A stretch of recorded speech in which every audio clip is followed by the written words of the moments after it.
La gouvernante a été renvoyée pour vol et le millionnaire lui a posé une question. Sa réponse l'a fait tomber à genoux.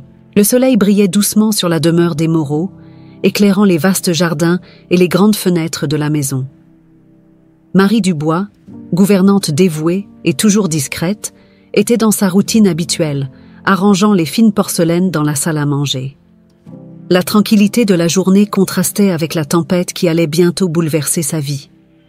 Alors que Marie exécutait ses tâches avec précision et soin, elle fut interrompue par le bruit soudain de pas précipités dans le couloir. Isabelle Moreau, l'épouse du millionnaire François Moreau, entra dans la pièce avec une expression sévère et les yeux fixés sur Marie. Il y avait quelque chose d'inquiétant dans la façon dont elle avançait, ses talons hauts frappant fort sur le sol en marbre.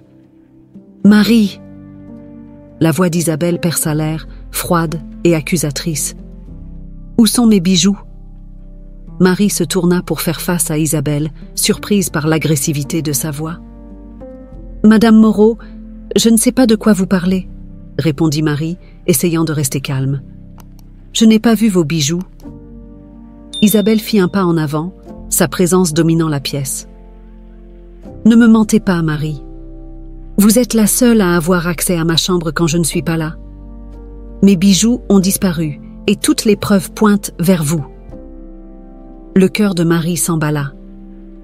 Elle avait toujours été connue pour son honnêteté et son intégrité, et l'accusation la laissait sans voix. « Madame, je vous jure que je n'ai pas pris vos bijoux. Je ne ferai jamais une chose pareille.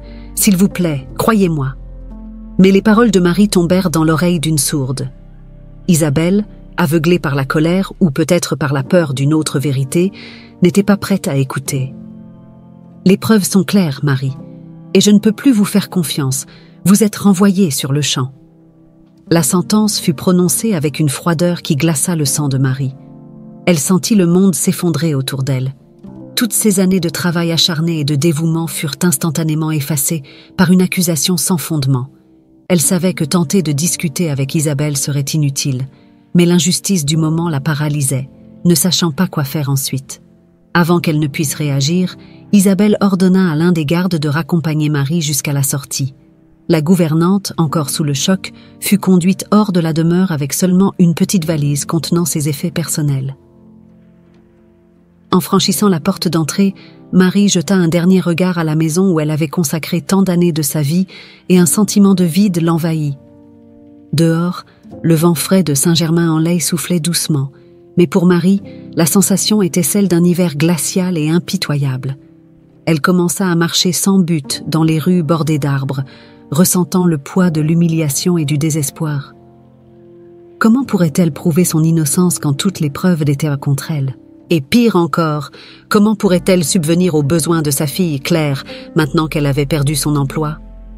En arrivant chez elle à Montmartre, Marie trouva Claire l'attendant à la porte avec un sourire innocent et insouciant. Claire était tout pour Marie, sa raison de vivre et sa plus grande motivation. En voyant le visage abattu de sa mère, le sourire de la jeune fille disparut, remplacé par une expression d'inquiétude.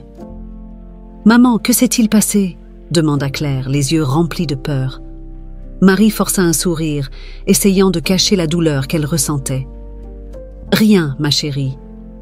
J'ai juste eu une journée difficile au travail. » Mais Claire, bien que jeune, comprit que quelque chose n'allait pas. Elle serra sa mère fort dans ses bras, comme si elle savait que c'était le moment où Marie avait le plus besoin de soutien. Ce soir-là, tandis que Claire dormait, Marie resta éveillée, réfléchissant à ce qui s'était passé. Le silence de la maison semblait amplifier ses doutes et ses peurs. Comment pourrait-elle prouver son innocence alors qu'elle ne savait même pas comment les bijoux avaient disparu ? Et pourquoi Isabelle était-elle si déterminée à l'accuser sans examiner d'autres possibilités ? Les pensées de Marie se tournèrent vers François Moreau, le mari d'Isabelle.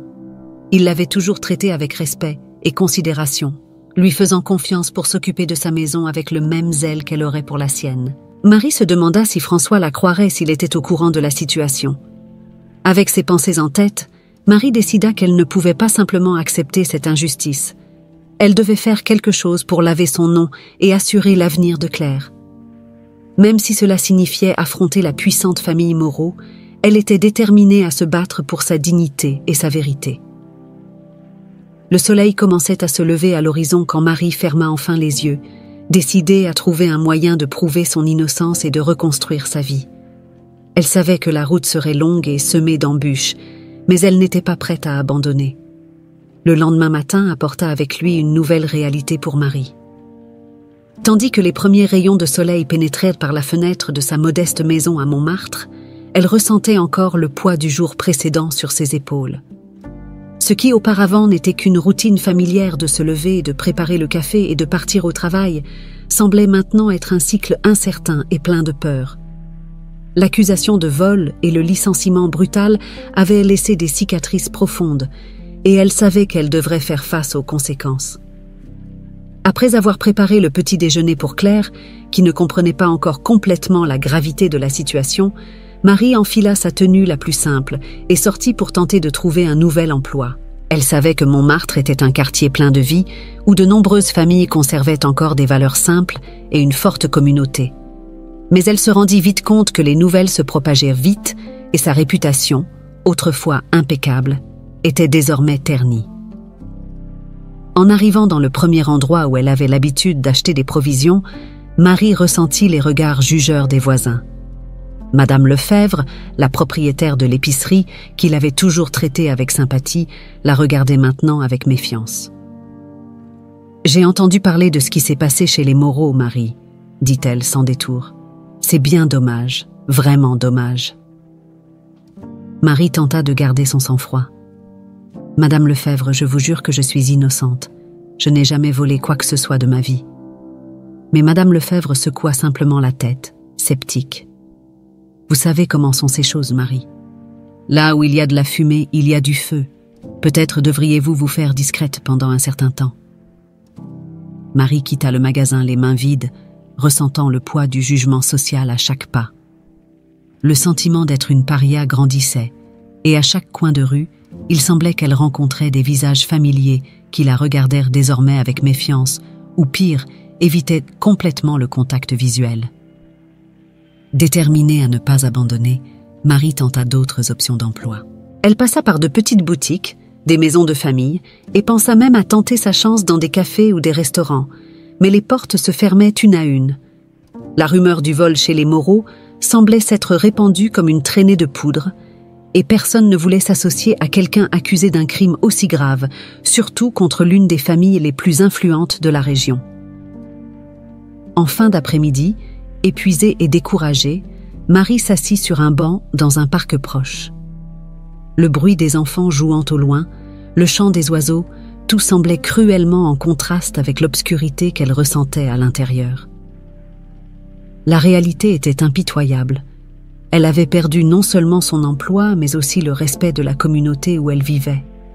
En observant les feuilles tomber des arbres, Marie se souvint de la promesse qu'elle s'était faite la nuit précédente. Elle ne pouvait pas laisser cette injustice être la fin. Elle devait trouver un moyen de laver son nom et de protéger Claire des répercussions de ses accusations. Pourtant, la tâche semblait plus difficile à chaque instant. Lorsque le soleil commença à se coucher, Marie décida de rentrer chez elle. Le chemin du retour fut long et silencieux, avec des pensées lourdes l'accompagnant à chaque pas. Elle savait que Claire l'attendait, et cela lui donnait la force de continuer, même si chaque porte fermée avait laissé des traces profondes dans son âme. En arrivant chez elle, Marie fut accueillie par Claire avec un sourire qui était à la fois un réconfort et un rappel de ce qui était en jeu. « Maman, tu as trouvé un nouveau travail ?» demanda la petite fille, avec de l'espoir dans les yeux. Marie hésita un instant, mais décida de ne pas cacher la vérité. « Pas encore, ma chérie. Mais je fais de mon mieux. Ne t'inquiète pas, nous trouverons une solution. » Claire, toujours avec l'innocence d'une enfant, serra sa mère dans ses bras.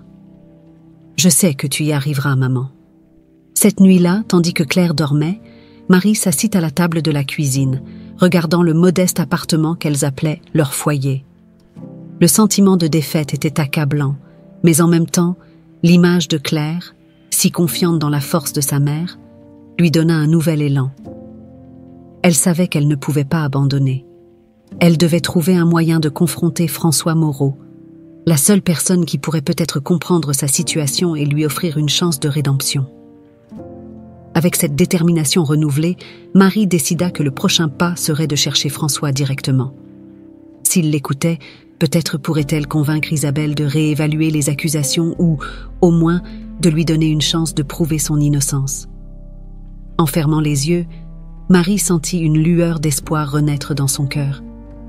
Elle savait que la bataille serait difficile, mais elle n'était pas prête à accepter la défaite. L'avenir de Claire en dépendait, et Marie était prête à se battre jusqu'au bout. François Moreau était assis dans son luxueux bureau, entouré de murs de bois sombres et d'étagères remplies de livres anciens. Le manoir était un symbole de pouvoir et de richesse, mais en cet instant, François se sentait mal à l'aise, comme si quelque chose n'était pas à sa place. L'image de Marie Dubois escortée hors de la maison par un agent de sécurité ne quittait pas son esprit. Pendant des années, Marie avait travaillé pour sa famille, toujours avec une conduite irréprochable. François se souvenait de la manière dont elle prenait soin de chaque détail du manoir, veillant à ce que tout soit en ordre. Elle était discrète, fiable et, par-dessus tout, honnête. L'accusation de vol semblait totalement incongrue avec la femme qu'il connaissait. En réfléchissant à l'incident, François ressentit une pointe de doute. Pourquoi Marie, une femme qui avait toujours montré de l'intégrité, commettrait-elle un crime si grave? Et pourquoi ferait-elle cela en sachant qu'elle mettrait en péril les moyens de subsistance de sa fille, Claire? Quelque chose ne collait pas. François se leva de sa chaise et se dirigea vers la fenêtre, regardant les jardins bien entretenus du manoir. Il savait qu'Isabelle était une femme forte, qui valorisait sa position dans la société et qui ne tolérait pas le moindre faux pas. Mais cette détermination de sa femme aurait-elle pu se transformer en quelque chose de plus? Une vendetta personnelle? Il savait qu'Isabelle n'avait jamais été particulièrement proche de Marie. Il y avait une distance, une tension silencieuse entre elles, mais François avait toujours attribué cela à la différence de classe et de mode de vie. Maintenant, cependant, il commençait à se demander s'il y avait quelque chose de plus profond dans cette relation. Décidé à mieux comprendre la situation, François commença à se souvenir de Thérèse, son grand amour de jeunesse, et de la manière dont elle avait mystérieusement disparu. Serait-il possible que ces événements soient liés d'une manière ou d'une autre? L'idée semblait absurde, mais le doute était là, et il ne pouvait l'ignorer. Le lendemain, François décida d'agir. Il demanda à son chauffeur de préparer la voiture, précisant qu'il devait régler une affaire personnelle à Montmartre. Il ne donna pas de détails à Isabelle, qui était occupée à organiser un autre événement mondain. La vérité était que François voulait éviter une discussion inutile avant d'avoir plus d'informations. Alors que la voiture se déplaçait dans les rues animées de Paris, François ressentait un mélange d'anxiété et de détermination.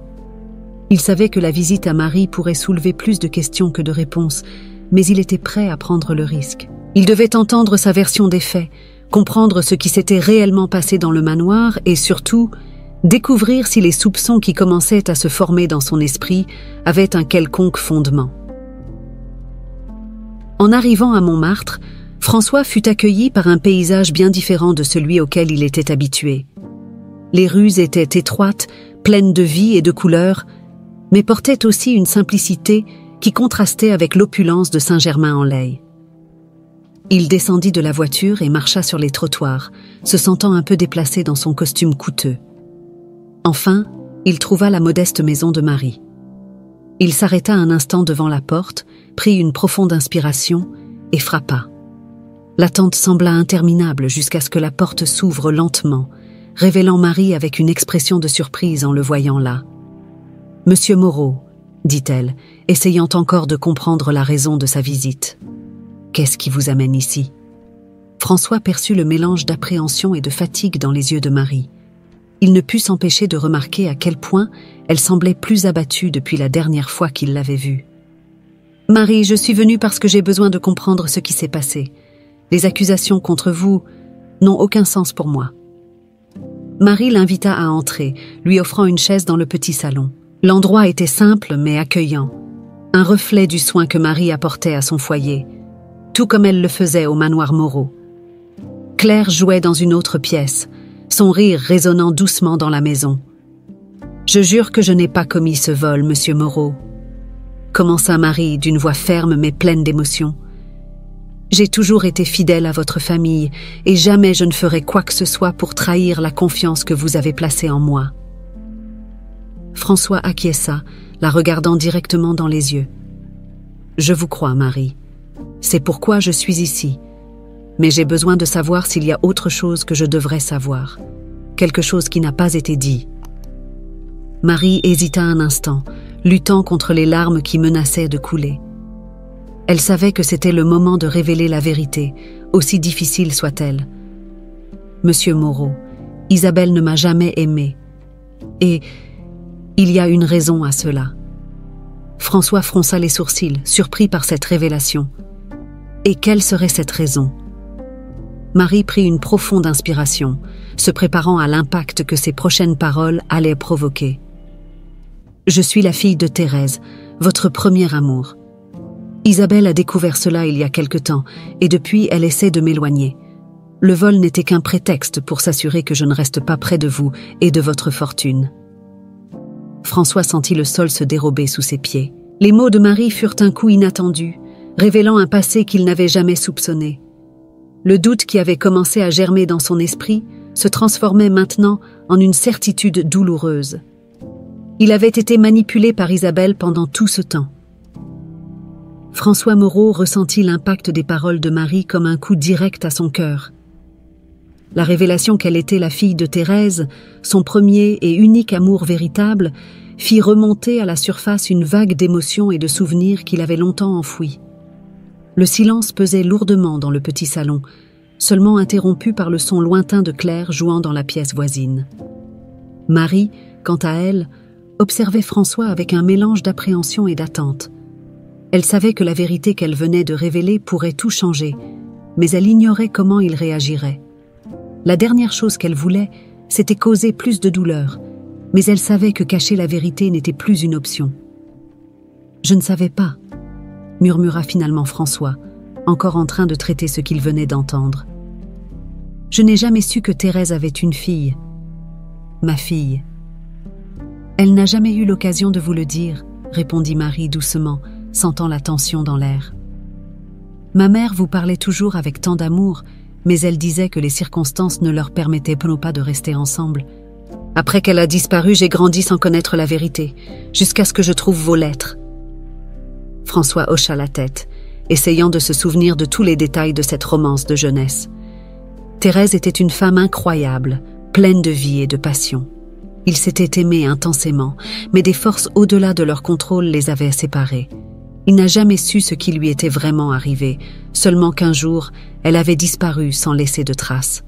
La douleur de cette perte l'avait hanté pendant des années, et maintenant, découvrir qu'ils avaient eu une fille ensemble était à la fois réconfortant et dévastateur. « Isabelle savait-elle tout cela ?» demanda François, la colère commençant à bouillonner sous la surface. « Elle savait que tu étais ma fille ?» Marie hocha la tête, ses mains tremblant légèrement. « Oui, monsieur. Isabelle a trouvé les lettres de ma mère il y a quelques années. Depuis lors, elle m'a traité avec froideur, mais je n'aurais jamais imaginé que cela irait aussi loin. Je pense qu'elle craignait que, si vous connaissiez la vérité, j'aurais droit à une part de votre fortune. Le vol était un moyen de s'assurer que je serais écarté pour toujours. » François sentit une vague d'indignation monter en lui.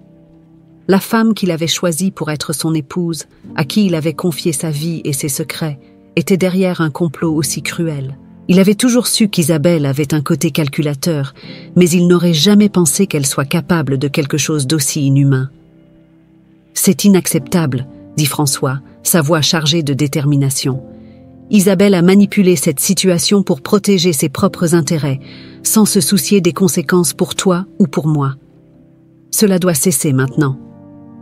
Marie, soulagée de voir que François la croyait, sentit la tension diminuer un peu. Mais il restait encore beaucoup à résoudre. « Monsieur Moreau, je veux seulement rétablir mon nom et assurer l'avenir de Claire. Je ne suis pas intéressé par votre fortune ni par causer plus de problèmes. Je veux juste la justice. » François regarda Marie avec une nouvelle admiration. Elle n'était pas là pour exiger quoi que ce soit, seulement pour chercher ce qui était juste. « Tu auras justice, Marie, » promit-il, avec une fermeté qu'elle n'attendait pas. « Je ferai tout ce qui est en mon pouvoir pour exposer la vérité et m'assurer que tu sois récompensé pour tout ce que tu as souffert. » La conversation fut interrompue par le bruit de pas légers. Claire apparut à la porte, tenant une poupée dans une main. Elle regarda François avec curiosité, sans reconnaître immédiatement l'homme qu'il avait toujours traité avec gentillesse lorsqu'il visitait la maison. « Bonjour, petite », dit François, adoucissant son ton en s'adressant à Claire. « Tu es Claire, n'est-ce pas ?» Claire hocha la tête encore un peu timide. « Oui, monsieur. »« Qui êtes-vous » François sourit, mais son sourire était teinté de tristesse. « Je suis un ami de ta mère, Claire, et je suis ici pour aider. » Claire s'approcha de Marie, tenant sa main. « Maman, ça va ?» Marie se baissa pour se mettre à la hauteur de sa fille et l'embrassa. « Oui, chérie, tout va bien. Monsieur Moreau est ici pour nous aider, comme il l'a dit. » François observa la scène, le cœur serré. Il savait qu'il avait beaucoup à faire pour réparer les erreurs du passé, mais à cet instant, il décida qu'il ne laisserait plus aucune injustice être commise contre Marie ou Claire. La vérité devait éclater, et il était prêt à affronter toutes les conséquences pour garantir que cela se produise. « Marie, » dit-il après un moment de silence, « toi et Claire n'avez plus à vous inquiéter. Vous avez une place sûre au manoir, en tant que membre de la famille. Nous allons commencer à résoudre tout cela dès demain. J'irai confronter Isabelle et exiger qu'elle explique ses actions. Et je te le promets, rien ne restera sans réponse. » Marie sentit les larmes couler sur ses joues, mais cette fois, c'était de soulagement. « Merci, monsieur Moreau. Je ne sais pas comment vous remercier. » François secoua la tête. « Il n'est pas nécessaire de me remercier, Marie. J'aurais dû découvrir cela depuis longtemps. Maintenant, c'est ma responsabilité de corriger les choses. » Sur ces mots, François prit congé de Marie et Claire, promettant de revenir le lendemain pour commencer à résoudre la situation. Alors qu'il quittait la modeste maison de Montmartre, il sentit que le chemin pour réparer les erreurs du passé ne faisait que commencer. François Moreau retourna au manoir cette nuit-là avec un mélange de colère et de détermination. La révélation de Marie sur ses véritables origines et le rôle d'Isabelle dans la dissimulation de cette vérité pesaient sur son esprit. En montant les escaliers qui menaient à la chambre principale, il sentait son cœur s'accélérer. Il savait que la confrontation avec Isabelle était inévitable, mais il savait aussi qu'il devait agir avec prudence pour éviter d'autres dommages à sa famille. Isabelle était assise devant la coiffeuse, retirant ses boucles d'oreilles avec des gestes lents et calculés lorsque François entra dans la chambre. En le voyant dans le miroir, elle sourit, mais remarqua rapidement l'expression tendue sur le visage de son mari. « François, tout va bien ?» demanda-t-elle, essayant de paraître désinvolte. François croisa les bras, sans s'approcher davantage. « Isabelle, il faut qu'on parle, et j'ai besoin que tu sois honnête avec moi, comme tu ne l'as jamais été auparavant. » Isabelle fronça les sourcils, son sourire se fanant. « Bien sûr, mon cher. Que s'est-il passé ?»« Aujourd'hui, je suis allée rendre visite à Marie Dubois, » commença François, observant attentivement la réaction de sa femme. « Et elle m'a dit quelque chose qui a tout changé. » Isabelle cessa de jouer avec ses boucles d'oreilles, son expression se durcissant. « Vraiment? Et qu'est-ce qu'elle t'a exactement raconté ?»« Elle m'a dit qu'elle est la fille de Thérèse, Isabelle, la femme que j'ai aimée avant toi, et que tu l'as su tout ce temps, mais que tu l'as gardé secret. De plus, elle a dit que tu avais planifié le vol des bijoux pour l'éloigner du manoir et de moi. » La couleur quitta le visage d'Isabelle, mais elle tenta rapidement de reprendre contenance. « François, c'est absurde. Cette femme essaie de nous manipuler. Elle invente cette histoire pour gagner ta sympathie et, qui sait, peut-être en tirer un quelconque avantage. » François, cependant, n'était plus disposé à accepter d'excuses. « Isabelle, ne me traite pas comme un imbécile. Je connaissais Thérèse, je savais quel genre de femme elle était. Et maintenant, je connais Marie. Tout s'emboîte. Les lettres, ton comportement, tu savais tout depuis le début et tu ne m'as jamais rien dit. » Isabelle se leva de sa chaise, sa voix montant d'un ton. « J'ai fait ce que j'ai fait pour protéger notre famille. Thérèse était un fantôme de ton passé qui aurait pu détruire tout ce que nous avons construit ensemble. Et quand j'ai découvert que Marie était sa fille, j'ai su que je ne pouvais pas laisser cette vérité éclater. Tu te serais senti obligé de lui donner une part de ce qui est à nous, de ce que nous avons bâti ensemble. Alors, tu as pensé que la solution était de l'accuser de vol ? Demanda François, incrédule. Isabelle, tu réalises ce que tu as fait ? Tu as détruit la vie d'une femme innocente, tout ça par peur de perdre quelque chose que tu sais très bien ne pas t'appartenir. Isabelle se mit à faire les 100 pas, le visage tordu par la colère et la peur. J'ai fait ce qui était nécessaire. Tu ne comprends pas ce que c'est d'être une femme dans ce monde, François. Si je n'avais pas agi, nous aurions tout perdu. Et tu te serais éloigné de moi. Mais en faisant cela, Isabelle, tu m'as perdu de toute façon, dit François, sa voix froide. Tu as peut-être cru protéger ce que nous avons, mais en réalité, tu as détruit toute la confiance qui existait entre nous. Le silence qui suivit fut oppressant. Isabelle s'arrêta, ses mains tremblantes. Elle savait qu'elle avait franchi une ligne de non-retour. « Que vas-tu faire maintenant ?» demanda-t-elle, sa voix à peine audible. François prit une profonde inspiration, la douleur et la déception visibles dans ses yeux. « Je vais réparer cette injustice. Marie et Claire vont revenir dans cette maison, mais cette fois comme membres de la famille. Je vais m'assurer que tout ce que tu leur as pris leur soit restitué, et je vais reconnaître Marie comme ma fille légitime. » Isabelle resta figée, sentant le sol se dérober sous ses pieds. « Tu vas détruire notre vie, François. Tu ne t'en rends pas compte ?»« Non, Isabelle, » répondit-il, la détermination évidente dans chaque mot. « C'est toi qui as détruit notre vie. Je ne fais que corriger les erreurs. » Sans ajouter un mot, François quitta la pièce, laissant Isabelle seule avec ses pensées. Il savait que le chemin à venir serait difficile, mais il était déterminé à faire ce qui était juste. Il passa le reste de la nuit dans son bureau, révisant des documents et demandant à son avocat de préparer tout ce qu'il fallait pour que Marie soit reconnue comme sa fille. Pendant ce temps, Isabelle resta assise, fixant son reflet dans le miroir, son esprit tournant autour des conséquences de ses actes. Elle savait que sa position était menacée et que tout faux pas pourrait signifier la fin de tout ce qu'elle connaissait. Pourtant, à chaque seconde qui passait, l'idée de tenter de renverser la situation semblait de plus en plus lointaine. La vérité avait émergé, et avec elle, les mensonges qu'elle avait construits au fil des ans s'effondraient. Le lendemain matin, François quitta le manoir tôt, déterminé à corriger les erreurs du passé.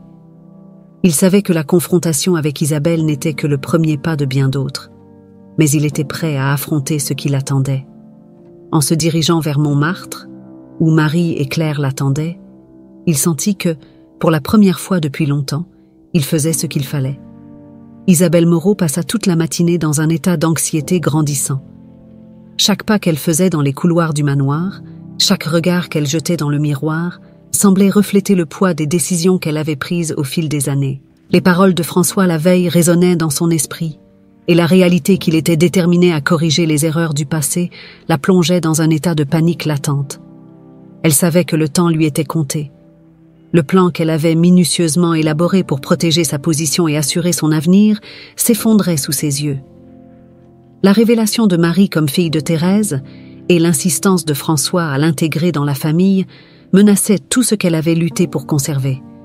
Mais, au fond d'elle, Isabelle savait qu'il n'y avait plus moyen de fuir la vérité. Après des heures de réflexion, Isabelle prit une décision qui, il y a quelque temps, aurait été impensable pour elle. Elle savait qu'elle devait affronter François une dernière fois, mais cette fois, pas en tant qu'épouse manipulatrice et calculatrice, mais comme une femme au bord de tout perdre.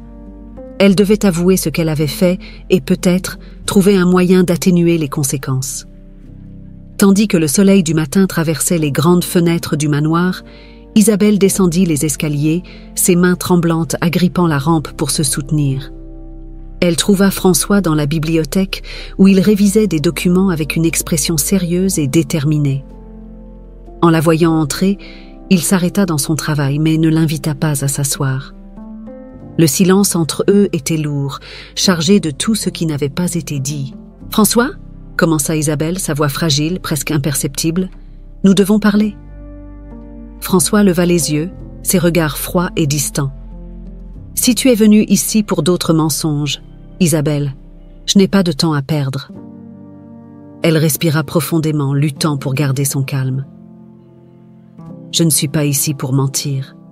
Je suis ici pour dire la vérité, toute la vérité, avant qu'il ne soit trop tard. » François resta silencieux, attendant qu'elle continue.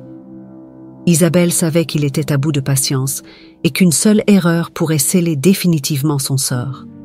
« Je t'ai menti, François, » avoua-t-elle, sa voix se brisant. « Je savais pour Marie depuis le début. Quand j'ai trouvé ces lettres de Thérèse, j'ai ressenti une peur terrible que, si tu découvrais son existence, je te perdrais. Je perdrais tout ce que nous avions construit ensemble. » François resta silencieux, l'observant tandis qu'elle parlait. La froideur dans ses yeux ne faiblit pas, mais il lui permit de continuer. « J'ai pensé que si je pouvais l'éloigner, tu ne découvrirais jamais la vérité.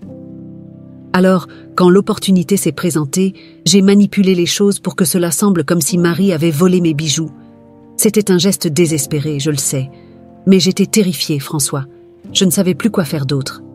Tu as détruit la vie d'une femme innocente par peur de perdre ta position, dit François, sa voix aussi tranchante qu'une lame. Tu n'as pensé à rien d'autre qu'à toi-même. Isabelle baissa la tête, des larmes coulant sur son visage.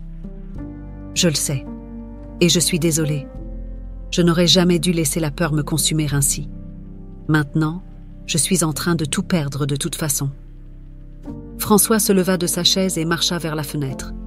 Il regarda dehors, vers les jardins de la maison qui autrefois symbolisaient la sécurité et la stabilité, mais qui semblaient maintenant ne représenter que les mensonges sur lesquels il reposait.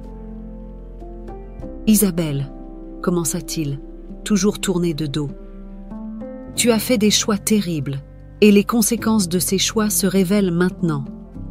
Je ne peux plus te faire confiance, et je ne peux plus continuer avec cette mascarade de mariage.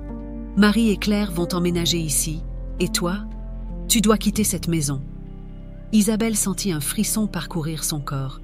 Elle s'était attendue à cette décision, mais entendre les mots finaux fut comme un coup fatal.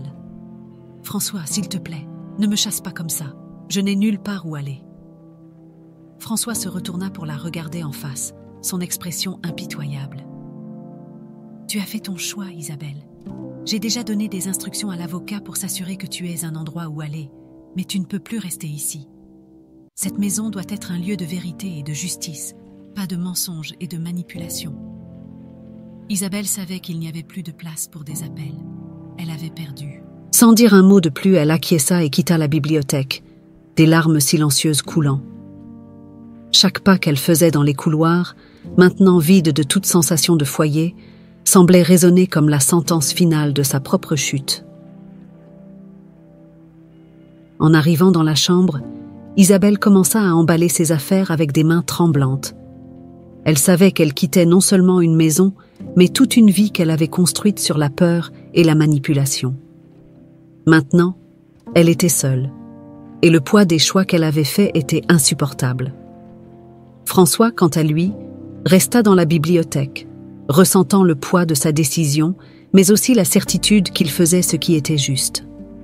Il savait qu'il restait encore beaucoup à régler, mais avec Isabelle hors de leur vie, il y avait une véritable chance de réparer les dommages causés.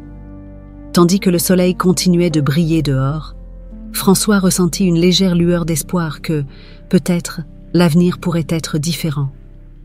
Le lendemain matin, la demeure des Moreau était enveloppée d'un silence inhabituel. Isabelle était partie, ne laissant derrière elle que l'écho de ses pas et une sensation de vide qui semblait imprégner chaque recoin de la maison. François Moreau, cependant, ne permit pas que le vide le domine.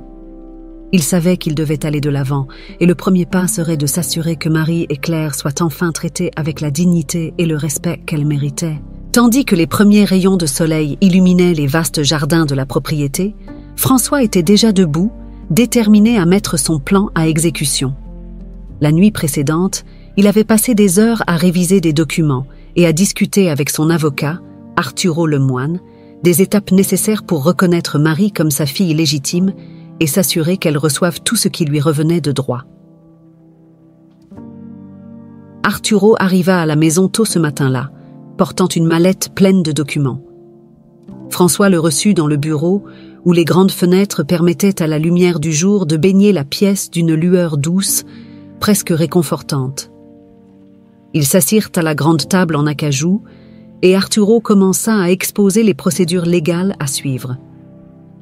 François, comme nous en avons discuté, le processus pour reconnaître Marie comme ta fille légitime et héritière sera relativement simple, mais nous devons nous assurer que tous les détails sont en ordre pour éviter des complications, dit Arturo en sortant des papiers de la mallette.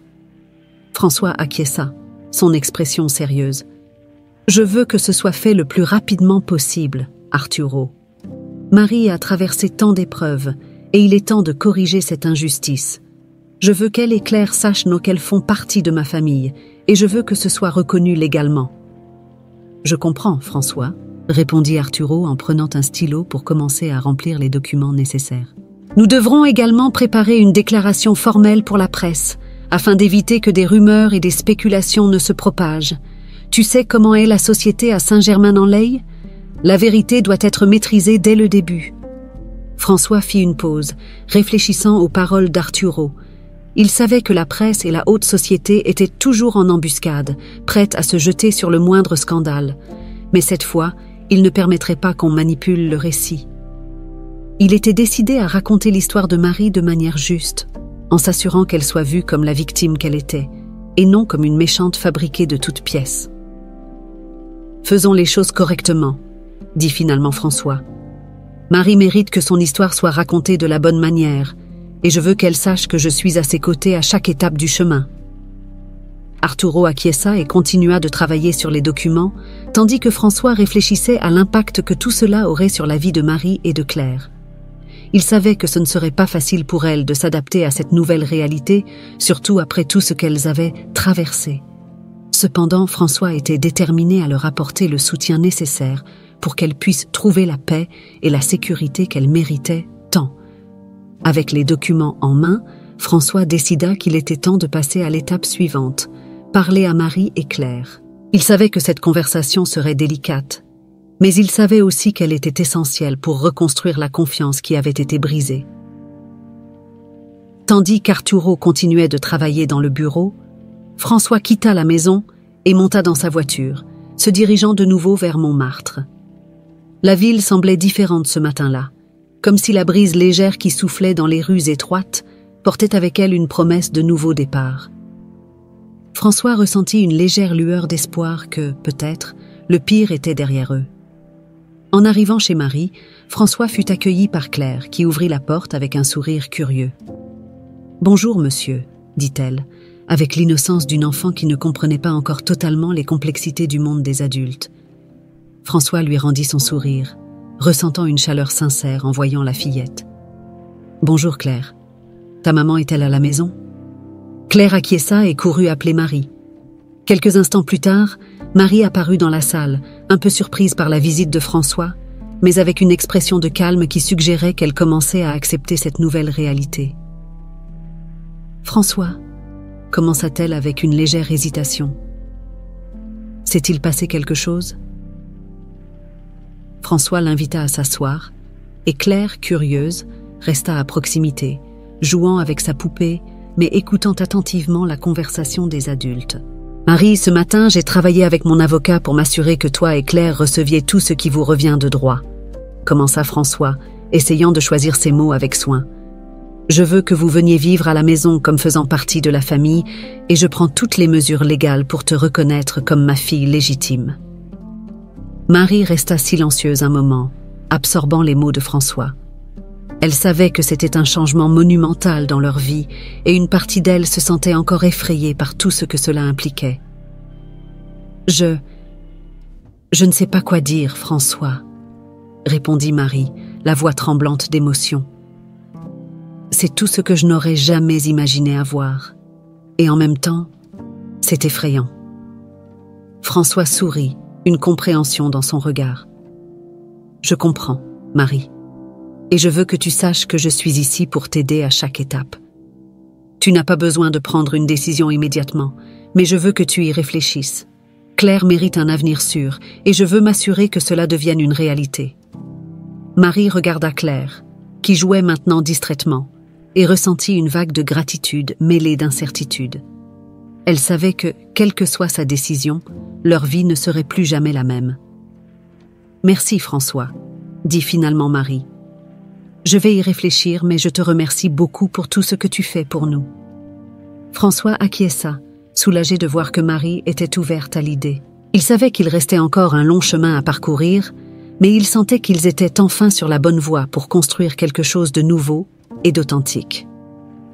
Les jours qui suivirent la proposition de François furent marqués par un mélange d'émotions pour Marie. L'idée de retourner à la demeure des Moreau, cette fois non plus comme employée, mais comme la fille légitime de François, la laissait à la fois anxieuse et pleine d'espoir. Elle savait que ce changement serait significatif, non seulement pour elle, mais aussi pour Claire, dont la vie était sur le point de changer à jamais. Marie passa ses nuits à réfléchir à la proposition, pesant les avantages et les inconvénients d'accepter cette nouvelle réalité. D'un côté, Claire aurait accès à un avenir que Marie n'aurait jamais pu lui offrir seule. Elle serait en sécurité, entourée de confort et d'opportunités. De l'autre, il y avait la peur de l'inconnu, la crainte de ne pas s'intégrer dans ce nouveau monde de richesse et de pouvoir, où les gens pourraient la voir comme une intruse. Après plusieurs nuits sans sommeil, Marie prit enfin une décision. Elle savait que, malgré les incertitudes, elle devait garantir le meilleur pour Claire. Accepter l'offre de François était le choix le plus sensé, aussi effrayant soit-il. Le cœur lourd mais déterminé, elle appela François et accepta l'invitation à emménager dans la demeure. François reçut la nouvelle avec soulagement et joie. Il savait que la transition serait difficile pour Marie et Claire, mais il était résolu à faire tout son possible pour que toutes deux se sentent chez elles. Il commença immédiatement à organiser le déménagement, donnant des instructions aux employés pour préparer des chambres pour Marie et Claire, s'assurant que tout soit parfait pour leur arrivée. Le jour du déménagement, une voiture fut envoyée pour chercher Marie et Claire à Montmartre. Le trajet jusqu'à Saint-Germain-en-Laye se déroula dans le silence, avec Marie observant les rues de Paris défiler par la fenêtre, réfléchissant à tout ce qu'elle laissait derrière elle. Claire, en revanche, était excitée, curieuse de découvrir la nouvelle maison où elles allaient vivre. À leur arrivée à la demeure, elles furent accueillies par François, qui les attendait impatiemment à l'entrée. Le soleil de l'après-midi illuminait la façade imposante de la maison, rendant la scène presque surréaliste. Marie descendit de la voiture avec Claire à ses côtés, se sentant petite face à la grandeur du lieu. « Bienvenue », dit François avec un sourire chaleureux, tendant la main à Marie. « C'est ta maison maintenant, Marie. Et Claire, tu es aussi la bienvenue ici. » Claire, les yeux brillants d'enthousiasme, prit la main de François et regarda la maison avec admiration. « C'est tellement grand, maman. On dirait un château. » Marie sourit à sa fille, essayant de cacher l'appréhension qu'elle ressentait encore. « Oui, ma chérie, c'est très grand. » François les guida à l'intérieur, leur montrant les chambres qui avaient été préparées spécialement pour elle. La chambre de Claire était décorée dans des tons doux et avec des meubles élégants, conçus pour plaire à une enfant. Elle courut dans la pièce, explorant chaque détail avec la joie propre à son âge. « La chambre de Claire est magnifique, François, » dit Marie, touchée par le soin qu'il avait pris pour sa fille. « Elle va adorer vivre ici. »« Je suis heureux que cela te plaise, » répondit François, soulagé de voir que Claire semblait bien s'adapter. « Et j'espère que tu te sentiras aussi à l'aise dans ta nouvelle maison, Marie. Je sais que ce n'est pas facile, mais je veux que tu saches que je suis là pour t'aider en cas de besoin. » Marie acquiesça, se sentant un peu plus à l'aise. La demeure, bien que imposante, commençait à sembler moins intimidante grâce au soutien de François. Cependant, elle savait qu'il restait encore beaucoup de défis à relever, notamment en ce qui concernait l'adaptation à la nouvelle dynamique familiale. Dans les jours qui suivirent, Marie commença à se familiariser avec la routine de la demeure. Bien qu'elle n'ait plus les mêmes responsabilités qu'auparavant, elle ressentait encore le besoin de maintenir l'ordre et de veiller aux détails, une habitude qu'elle avait développée au fil des ans. Peu à peu, elle se permit de se détendre, acceptant qu'elle faisait désormais partie de la famille et non plus du personnel. Claire, de son côté, s'adapta rapidement à sa nouvelle vie. Elle se lia d'amitié avec les enfants des employés et explorait les vastes jardins de la demeure avec une curiosité sans fin. Pour elle, chaque jour était une nouvelle aventure, et la présence constante de François la faisait se sentir en sécurité et aimée. François, observant le changement positif chez Claire et l'adaptation progressive de Marie, avait le sentiment qu'il parvenait enfin à réparer les erreurs du passé. Il savait qu'il restait encore un long chemin à parcourir, mais il était confiant qu'ensemble, ils pourraient surmonter tous les obstacles. Un après-midi, alors qu'il se promenait dans les jardins, François se tourna vers Marie et dit « Tu sais, Marie, parfois je me demande comment aurait été ma vie si j'avais su pour toi dès le début. Mais maintenant que nous sommes ensemble, je veux profiter de chaque moment et m'assurer que toi et Claire n'ayez plus jamais à vous soucier de quoi que ce soit. » Marie regarda François, touchée par la sincérité de ses paroles. « Moi aussi, j'y pense, François. Mais l'important, c'est que nous soyons ici maintenant, et je suis prête à aller de l'avant pour moi et pour Claire. » François sourit, ressentant une connexion profonde avec Marie. Ils continuèrent à marcher, côte à côte, conscients que l'avenir, bien que toujours incertain, semblait désormais beaucoup plus prometteur. Isabelle Moreau marchait dans les rues de Paris avec un sentiment de désorientation qu'elle n'avait jamais ressenti auparavant. Depuis qu'elle avait quitté la demeure, tout dans sa vie semblait s'effondrer. La sécurité et le contrôle qu'elle exerçait sur sa vie et sur celle de François n'étaient plus que de lointains souvenirs. Elle se sentait comme une étrangère dans sa propre ville, où les rues familières semblaient désormais hostiles et indifférentes. Elle s'était installée dans un petit hôtel, loin des cercles sociaux qu'elle avait l'habitude de fréquenter. L'endroit était simple, presque anonyme, un choix délibéré pour éviter les regards curieux et les questions gênantes. Isabelle passait la plupart de ses journées enfermée dans sa chambre, réfléchissant à la manière dont tout cela avait pu arriver. La colère qu'elle ressentait autrefois envers Marie était maintenant lentement remplacée par un profond sentiment de perte et de désespoir. Un après-midi, alors qu'elle observait la fine pluie qui tombait dehors, Isabelle décida qu'elle ne pouvait pas continuer ainsi. Elle devait faire quelque chose pour récupérer au moins une partie du contrôle qu'elle avait perdu. Elle possédait encore des informations, des secrets qui pourraient détruire François s'ils étaient révélés au public.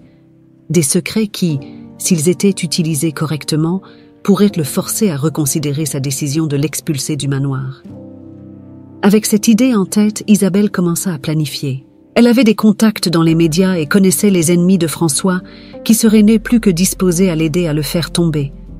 Si elle ne pouvait pas garder la vie qu'elle avait construite, elle s'assurerait au moins que François ne l'aurait pas non plus. L'idée de vengeance commença à prendre forme, apportant avec elle une sorte d'énergie sombre qu'Isabelle n'avait pas ressentie depuis des jours. Cependant, alors qu'elle élaborait son plan, Isabelle fut prise d'un doute grandissant. Elle savait qu'une action comme celle-ci non seulement ruinerait François, mais affecterait aussi Marie et Claire, deux personnes qui, malgré tout, n'étaient pas responsables de ses choix. Malgré tous ses efforts pour réprimer cette pensée, elle continuait d'émerger, érodant sa détermination. Cette nuit-là, allongée dans le lit de l'hôtel, Isabelle fut assaillie par un souvenir de son propre passé. Elle se souvint de la manière dont elle avait rencontré François, de la façon dont il l'avait sorti d'une vie de difficultés et d'incertitude, lui offrant sécurité et statut. Elle se rappela combien elle l'avait aimé au début, avant que l'insécurité et la peur de tout perdre ne la consument. Ces souvenirs la firent se demander si elle était prête à détruire tout ce qui restait de sa vie pour une vengeance amère. Elle savait que, si elle poursuivait ce plan, elle franchirait une ligne dont elle ne pourrait plus revenir. Le contrôle qu'elle chérissait tant s'était transformé en une prison, et Isabelle commença à réaliser que la seule personne vraiment emprisonnée, c'était elle-même. Le lendemain matin, Isabelle prit une décision qui la surprit. Au lieu de contacter ses relations dans les médias ou de s'allier aux ennemis de François, elle décida de consulter un avocat.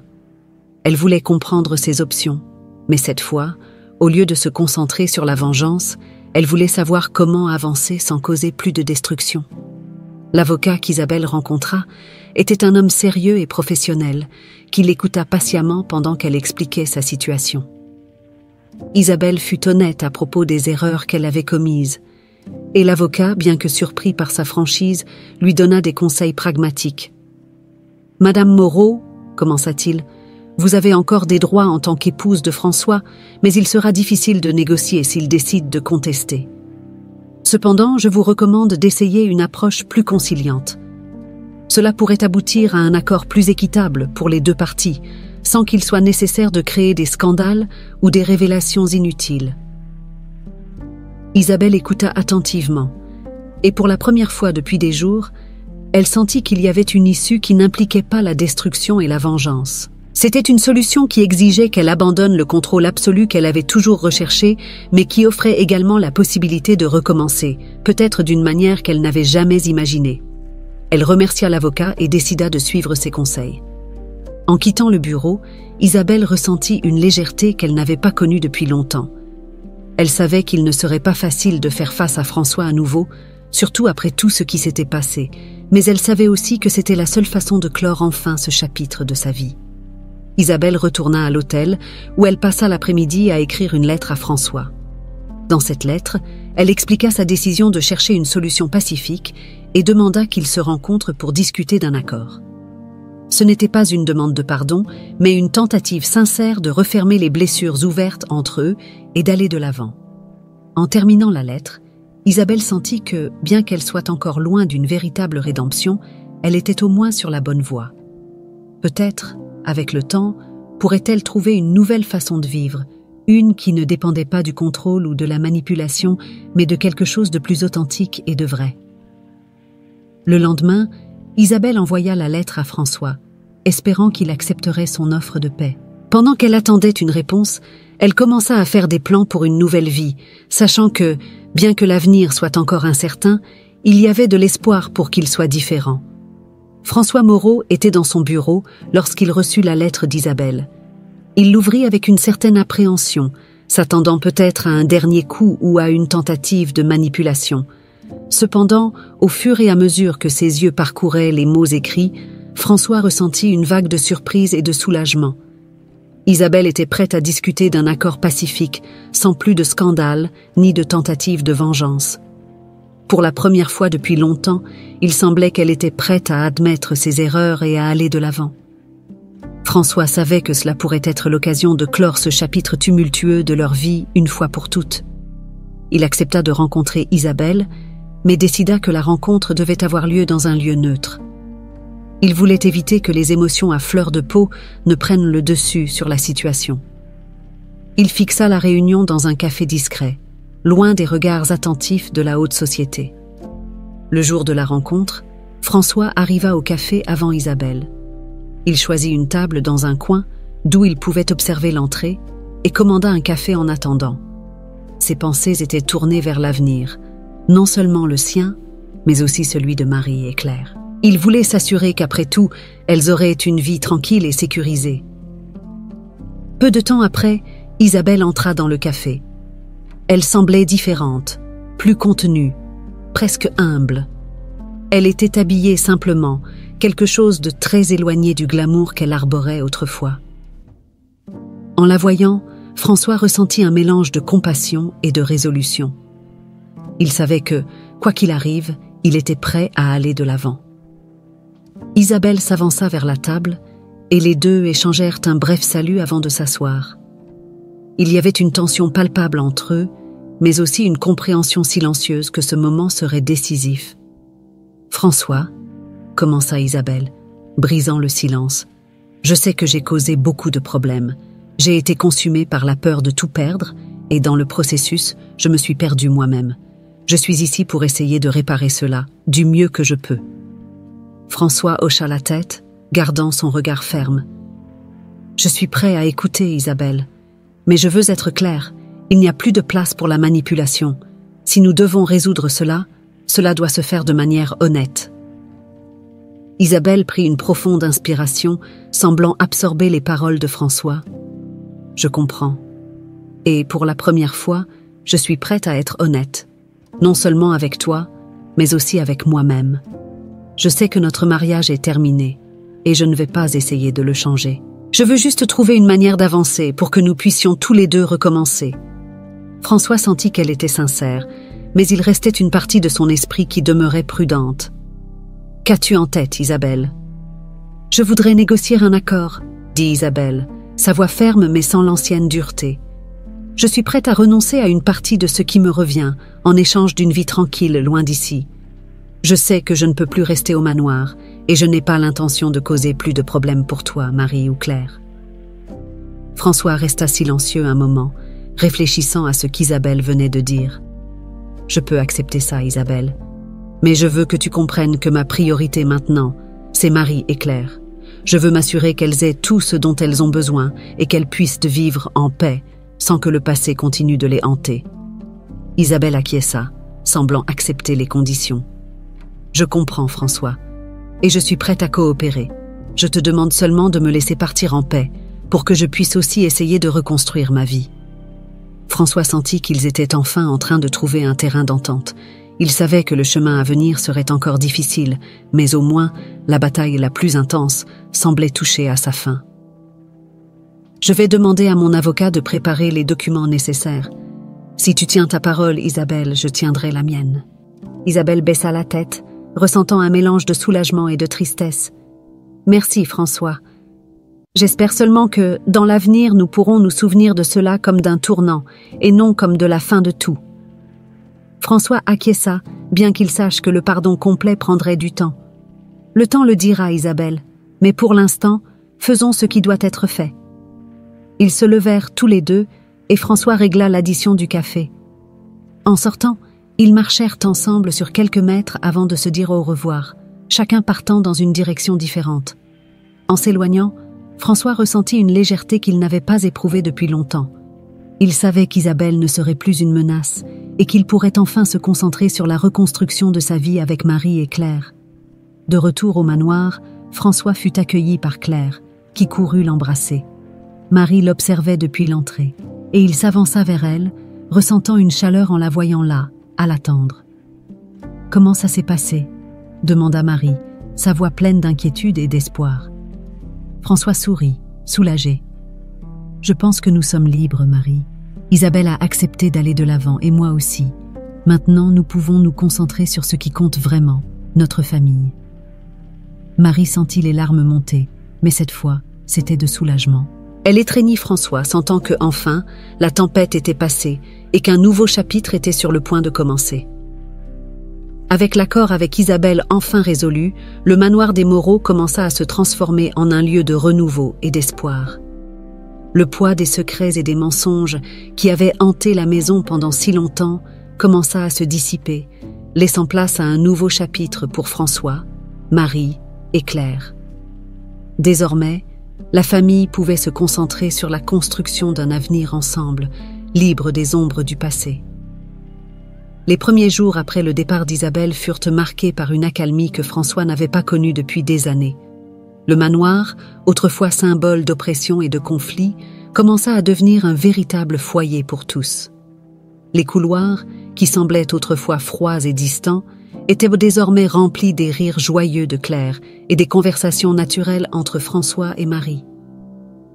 Marie, bien qu'encore en train de s'adapter à sa nouvelle réalité, se sentait plus en paix que jamais. Pour la première fois depuis des années, elle pouvait vivre sans la peur constante du lendemain. Elle savait que peu importe ce que l'avenir réservait, elle aurait le soutien de François, et que Claire pourrait grandir dans un environnement rempli d'amour et de sécurité. Un après-midi, alors qu'ils se promenaient dans les vastes jardins du manoir, François et Marie s'arrêtèrent pour se reposer sur un banc sous un vieil arbre. Claire courait devant, explorant chaque recoin comme si elle était une petite aventurière dans son propre royaume. Le soleil brillait doucement, projetant une lueur dorée sur tout ce qui les entourait. « François, » commença Marie, brisant le silence, « je ne sais pas comment te remercier pour tout ce que tu as fait pour nous. Quand je pense à tout ce que nous avons traversé, c'est difficile de croire que nous sommes ici maintenant, ensemble, avec la chance de recommencer. » François sourit, regardant Marie avec tendresse. « Tu n'as pas besoin de me remercier, Marie. Tout ce que j'ai fait, c'était essayer de corriger les erreurs du passé. Ce qui compte, c'est que maintenant nous pouvons aller de l'avant, construire quelque chose de nouveau. Et je suis heureux que toi et Claire soyez ici avec moi. » Marie acquiesça, ressentant la chaleur des mots de François dans son cœur. « Moi aussi, je suis heureuse, François. Et je veux que tu saches que je suis prête à faire tout ce qu'il faut pour que cette nouvelle vie fonctionne pour nous tous. » Dans les jours qui suivirent, François commença à impliquer Marie plus activement dans la gestion des affaires familiales. Il voulait qu'elle se sente partie intégrante de la nouvelle structure familiale et il savait que l'intelligence et le bon sens de Marie seraient précieux dans ses décisions. Marie, bien que réticente au début, découvrit rapidement qu'elle avait un talent naturel pour la gestion et elle commença à contribuer avec des idées et des suggestions. Quant à Claire, elle s'épanouissait dans son nouvel environnement. Elle commença à fréquenter une école à proximité où elle se fit rapidement des amis. Sa curiosité et son enthousiasme pour la vie étaient contagieux et elle devenait le centre d'attention du manoir, apportant une joie renouvelée à tous. Avec le temps, la nouvelle routine se consolida et le manoir des Moreau devint un foyer à tous égards. Les soirées étaient remplies de dîners en famille, où François, Marie et Claire partageaient leurs expériences de la journée et faisaient des projets pour l'avenir. Les murs de la maison, qui autrefois gardaient tant de secrets, étaient désormais les témoins de la croissance d'une nouvelle famille, unie par l'amour et la vérité. Un soir, après un dîner particulièrement joyeux, François et Marie restèrent dans le salon, observant Claire jouer près de la cheminée. La chaleur du feu et le doux crépitement du bois créaient une ambiance accueillante, presque magique. « Marie, » dit François brisant le silence, « il y a quelque chose que je veux te demander. Maintenant que nous sommes tous ensemble et que les choses semblent enfin être à leur place, qu'attends-tu pour l'avenir ?» Marie regarda François, ressentant une vague d'émotion. « Je veux juste que nous continuions ainsi, François, que nous puissions vivre en paix, élever Claire ensemble, lui donner l'amour et le soutien dont elle a besoin pour grandir heureuse. » François acquiesça, satisfait de la réponse. « C'est tout ce que je pourrais souhaiter aussi, Marie. Et je suis prêt à faire tout ce qu'il faut pour que notre famille reste ainsi, unie et forte. » Marie sourit, sentant un bonheur authentique fleurir en elle. Ils avaient traversé tant de choses, mais ils étaient enfin sur la bonne voie. L'avenir, qui autrefois semblait si incertain, se présentait maintenant comme une promesse de jours meilleurs. À mesure que la nuit avançait, François, Marie et Claire se retirèrent pour dormir, chacun dans sa chambre, mais tous partageant le même sentiment d'espoir et de renouveau. Le manoir des Moreau, autrefois un lieu de douleur et de conflit, était désormais un véritable foyer où l'amour et la vérité prévalaient sur toute adversité. Et ainsi, la nouvelle vie de la famille Moreau commença à se déployer, avec la promesse d'un avenir rempli de paix, d'amour et de bonheur.